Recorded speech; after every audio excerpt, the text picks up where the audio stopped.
시작한 모든 것들은 끝을 맞이하게 되어 있죠. 어떻게 시작하느냐만큼이나 어떻게 끝을 맺느냐도 매우 중요한 문제라고 생각을 합니다. 우리는 지난 시간에 사울의 죽음에 대해서 살펴볼 수 있는 기회를 가졌습니다. 사울은 처음보다는 그 마지막이 하나님 보시기에 그 원칙과 중심에서 너무나 벗어나셨기 때문에 안타까운 죽음, 또 불행한 죽음을 맞이했다고 이렇게 평가할 수 있지요. 사울의 마지막은 전쟁터에서 다가왔습니다. 블레셋과의 전쟁에서 길보아산 전투에서 그는 적들에 의하여 포위받았고 그리고 스스로 목숨을 끊게 되었죠. 이스라엘의 첫 번째 임금이라고 하는 영예로운 타이틀을 가졌지만 그러나 안타깝게도 그의 삶은 적어도 하나님 보시기에 그렇게 아름답게 그리고 올바르다고 말할 수 있는 그런 삶은 아니었던 것 같습니다. 오늘도 저와 여러분이 마지막을 생각하는 하루를 살기를 바랍니다. 우리가 언젠가 하나님 나라에 서게 될 터인데 그리고 하나님 앞에서 우리의 삶에 대하여 평가를 받게 될 터인데 적어도 우리의 중심은 하나님께 부끄러움이 없기를 바라고 우리의 마지막은 처음보다 아름답기를 원합니다. 이스라엘 역사에 있어서 이제 한 세대가 갔습니다. 새로운 시대가 도래해야 되겠죠? 새로운 시대의 주인공은 누구일까요? 사울의 뒤를 이어서 그 나라를 이끌어갈 영적인 정치적인 지도자는 누구일까요? 하나님은 사울의 마지막을 생각하면서 그 다음 세대를 준비시키셨습니다. 하나님이 준비한 사람, 그는 바로 다윗이라고 하는 인물이었죠. 하나님은 지금도 새로운 세대를 준비하고 계십니다. 그래서 우리에게 자녀를 주시고 새로운 세대들을 불러 일으키시죠. 그들이 하나님께 준비된 사람들이 되기를 원하고 하나님의 때에 하나님의 능력으로 움직이는 그런 사람들이 되기를 원합니다. 자, 이제 사울의 죽음과 더불어서 일어난 상황의 변화에 또 새로운 시대의 주인공 다윗은 어떻게 등장하며 또 어떻게 하나님께 쓰임받는 삶을 시작할 수 있었을까요? 오늘 그 부분에 대해서 저와 여러분이 함께 살펴보기를 원합니다. 사울의 죽음과 더불어서 사무엘상이 끝나고요. 이제 사무엘하가 시작이 됩니다. 사무엘하는 이른바 다윗 시대가 본격적으로 시작됨을 알려주고 있습니다. 먼저 사무엘하 1장 11절과 12절 말씀을 함께 읽어드리겠습니다. 이에 다윗이 자기 옷을 잡아 찢음에 함께 있는 모든 사람도 그리하고 사울과 그 아들 요나단과 여호와의 백성과 이스라엘 족속이 칼의 죽음을 인하여 저녁 때까지 슬퍼하며 울며 금식하니라. 사울의 죽음의 소식이 전해지자 이스라엘 모든 백성들이 매우 슬퍼하였고 또 다윗도 그 사실로 인하여서 매우 슬퍼하였다고 기록하고 있습니다.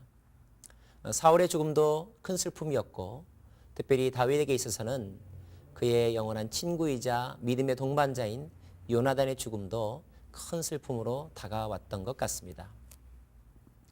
우리는 죽음 앞에서 경외심을 갖게 되죠. 누구나 죽음 앞에서는 진지해집니다. 그리고 죽음 앞에서는 우리의 평가가 매우 조심스러워지죠.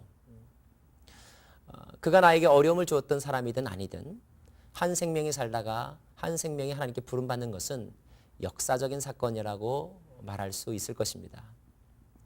오늘도 수많은 사람들이 이 땅에 태어나기도 하지만 그러나 수많은 사람들이 우리의 곁을 떠나기도 합니다. 생명에 대한 경외심을 갖는 우리이기를 바라고요.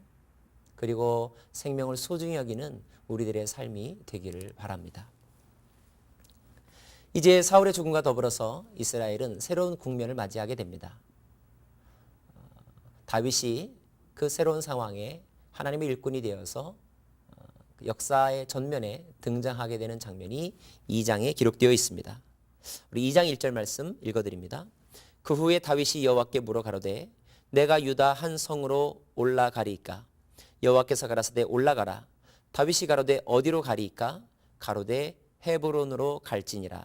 4절 유다 사람들이 와서 거기서 다윗에게 기름물 부어 유다 족속의 왕을 삼았더라. 사울이 죽음을 당할 때 다윗은 어디에 있었습니까? 블레셋 지경의 땅 시글락에 있었습니다. 사울이 죽었다는 소식을 듣자 다윗은 역사적 책임의식을 느낍니다. 그리고 자기가 무엇을 해야 하는지 또 언제 해야 되는지에 대해서 고민하죠. 그는 스스로 판단하지 않았습니다. 자신의 고민을 하나님께 아뢰었죠. 하나님께 질문합니다. 하나님, 내가 어떻게 하여야 하오리까? 유다의 성읍으로 올라가야 하오리까? 또 언제 올라가야 합니까? 구체적으로 갈 곳을 가르쳐 주십시오. 하나님께서 다윗의 질문에 대답하십니다. 올라가라. 헤브론으로 가라. 시편은 우리에게 이렇게 가르쳐주고 있습니다. 여호와를 경외하는 자 누구뇨? 그 택할 길을 가르쳐 주시리로다. 여호와를 경외하는 자에게 친밀함을 더하여 주시리라. 하나님은 그를 경외하는 자, 경외한다는 말은 제가 묵상하기에 하나님께 질문하고 하나님의 뜻을 구한다는 뜻으로 여겨집니다. 우리가 하나님께 질문하고 하나님의 도우심을 바랄 때 하나님은 우리에게 구체적으로 갈 길을 가르쳐 주시고 친밀함을 나타내는 분이십니다. 적어도 성경에 있어서 다윗은 어떤 일을 결정함에 있어서 스스로 생각하지 않았다는 거죠. 또 스스로 생각하여 결정할 때는 반드시 늘 어려움과 실패를 경험했다는 것을 알게 됩니다. 자, 다윗이 하나님 앞에 기도하고 질문했을 때 하나님이 말씀하셨습니다. 이제 다윗은 영적인 정통성과 권위를 가지고 유다의 헤브론의 성읍으로 올라갑니다. 하나님께서 많은 사람들을 통하여 다윗을 유다 족속의 왕으로 삼으셨다고 기록하고 있습니다. 성경 기록에 의하면 다윗이 이 헤브론에서 유다 족속의 왕이 되어 7년 6개월 동안 유다를 다스렸다고 기록하고 있습니다. 한 가지 여기서 우리가 궁금한 생각을 할 수가 있습니다. 왜 다윗은 사울이 죽자 이스라엘의 왕이 되지 아니하고 유다 족속의 왕이 되었던가 하는 거죠. 우리는 여기서 준비시키시는 하나님, 단계를 거쳐 사람을 사용하시는 하나님의 섭리를 보게 됩니다. 하나님은 단번에 그 사람을 최고의 지도자로 세우지 않으셨습니다. 누구에게든지 준비의 과정을 거치게 하셨고 스텝 바이 스텝 한 계단씩 그를 훈련시키시면서 그로 하여금 하나님의 일을 할 수 있는 능력을 확장시키셨습니다. 망명자의 삶에서 아둘람 공동체 400명의 리더로 그리고 유다 족속의 리더로 궁극적으로 하나님은 다윗을 통하여 온 이스라엘의 통치자가 되기를 원하셨지만 그러나 그가 거쳐야 될 단계를 무시하게 하지는 않으셨다는 것입니다. 혹시 여러분 대박의 꿈을 꾸고 계십니까?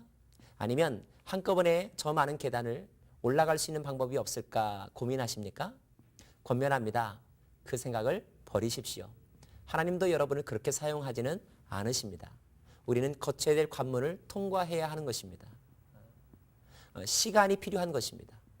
단계적인 훈련이 필요하다는 것을 받아들이시고 그것을 감사하시는 저와 여러분이 되기를 바랍니다. 다윗이 유다 족속의 왕이 되었을 때 그러면 나머지 11지파의 땅은 어떻게 되었을까요? 사울의 죽음과 더불어서 그 나머지 지파들은 모두 다 흩어진 것일까요? 그렇지는 않습니다. 사울의 뒤를 이어서 나머지 11지파를 다스렸던 사람이 있습니다. 그는 바로 사울의 아들 이스보셋이라고 하는 아들입니다. 우리는 사울의 아들 하면 요나단만 생각하는데요. 아들 가운데는 또 한 명의 사람이 있었는데 그가 바로 이스보셋입니다. 이스보셋이 이스라엘의 왕이 되었다고 기록하고 있고 그때 나이가 40세라고 기록하고 있습니다. 2년 동안 나머지 11지파를 다스리는 일을 합니다. 자, 그렇게 본다면 우리는 이제 이스라엘이 크게 두 그룹으로 나뉘어졌다는 것을 알게 됩니다. 유다 지파를 중심으로 한 남부 지역과 나머지 11지파, 다시 말하면 이스라엘의 남과 북의 분열이 생긴 것입니다. 우리 한국도 해방 이후에 큰 혼란을 겪으면서 남과 북으로 나뉘어지게 되었죠. 그리고 또 6.25 전쟁을 거쳤습니다. 분쟁의 초기 단계는 이른바 냉전의 기운이 가득하죠.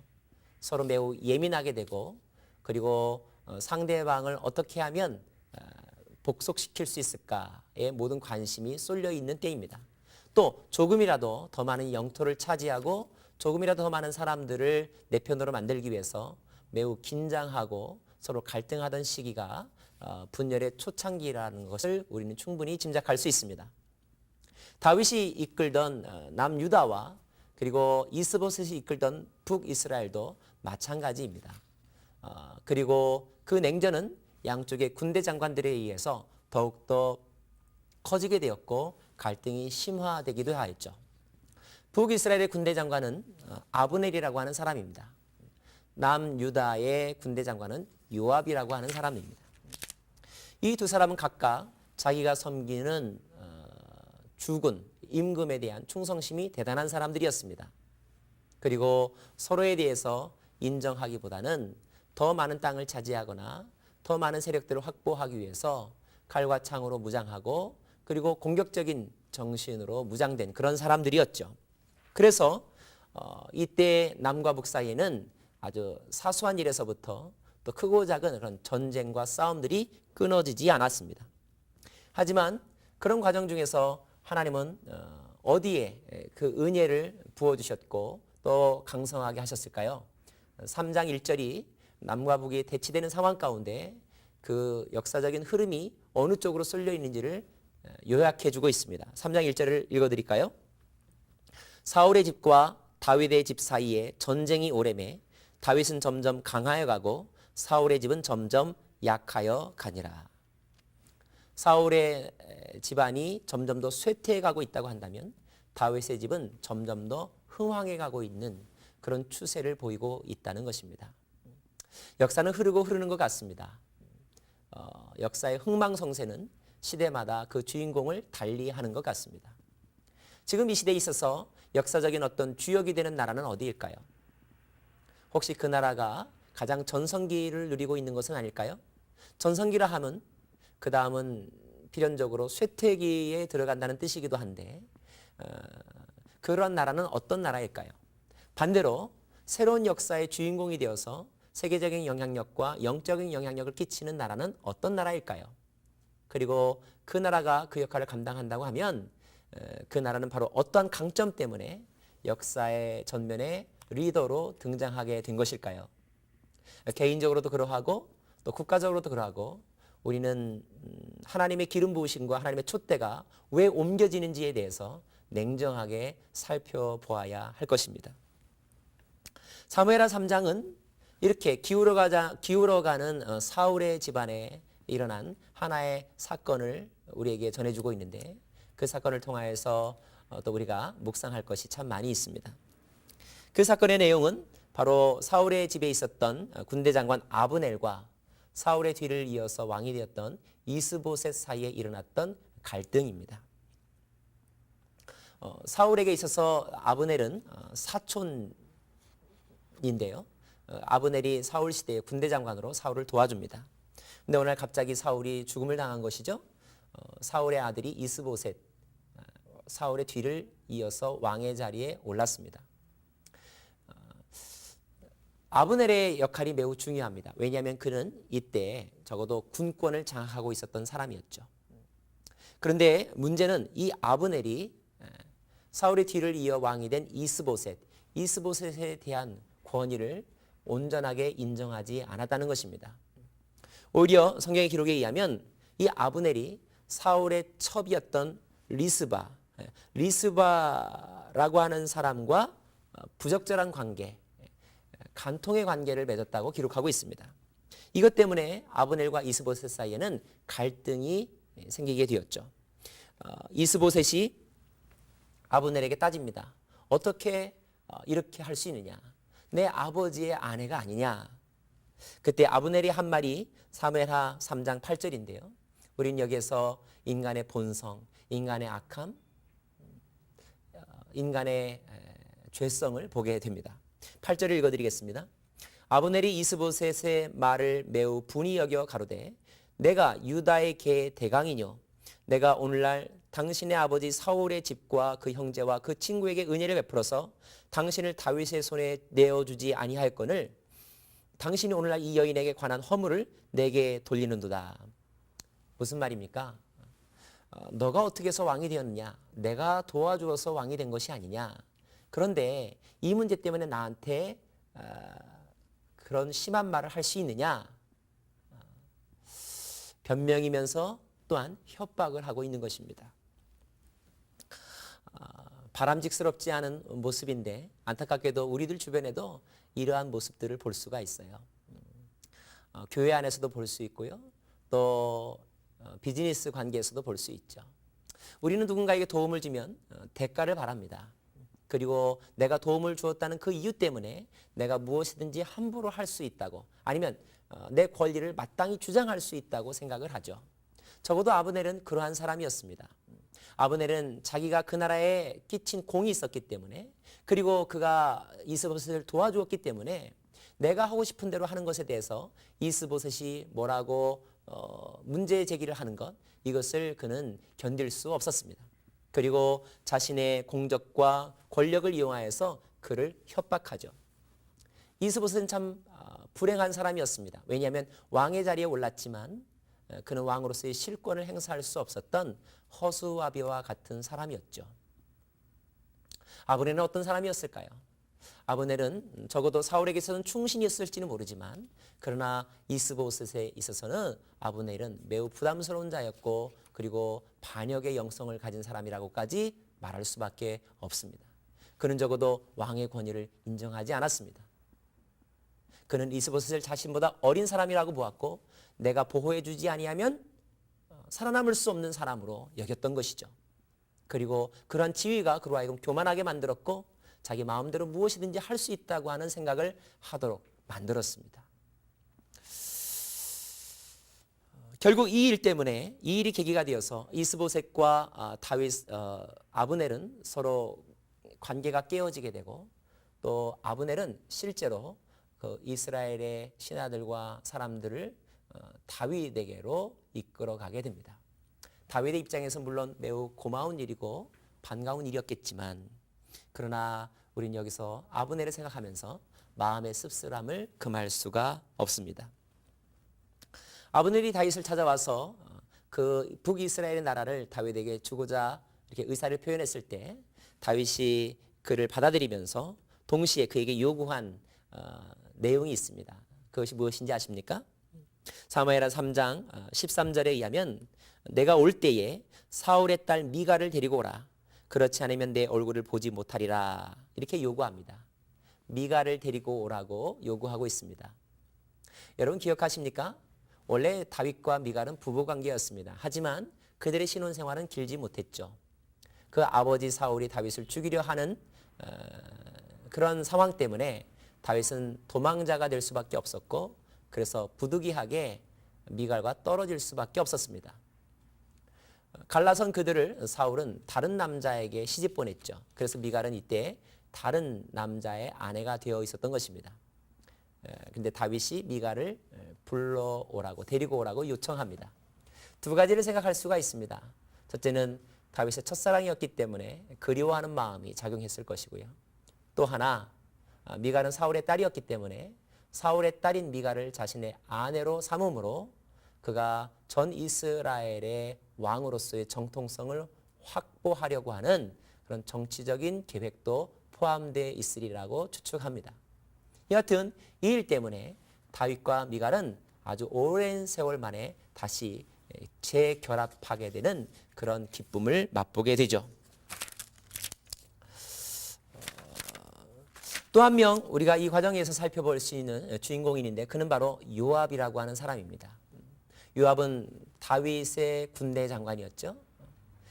사울에게 아브넬이 있었다면 다윗에게는 요압과 같은 충신이 있었습니다.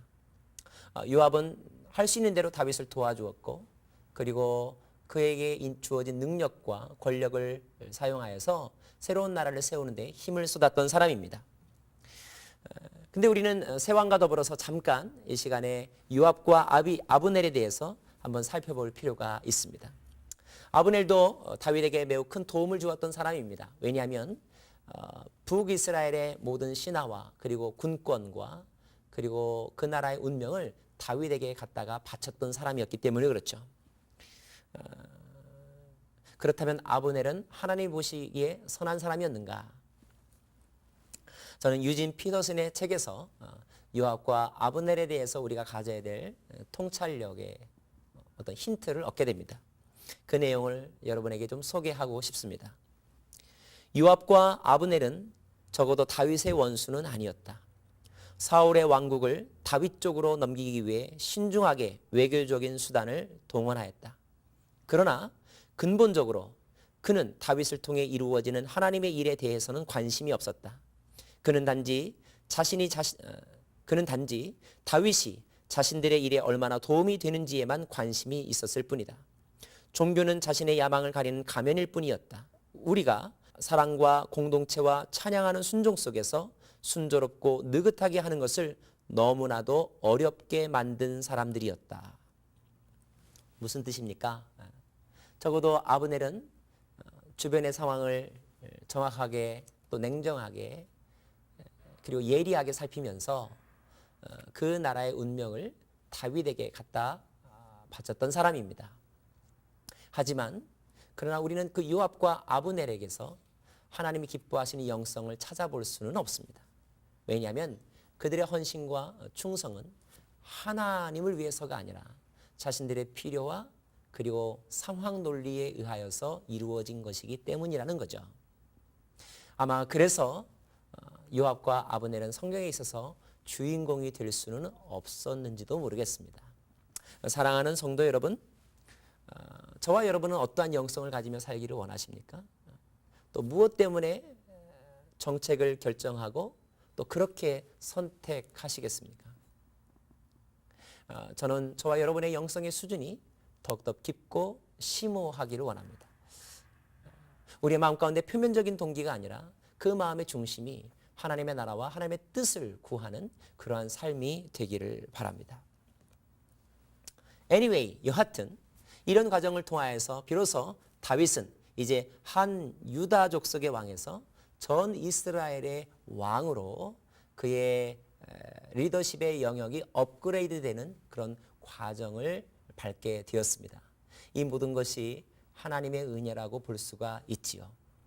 그 가운데서 다윗은 어떠한 마음을 계속하여 견지했는지 그리고 어떠한 왕이 되고자 노력했는지 우리 다음 시간을 통하여서 함께 배워보기를 원합니다.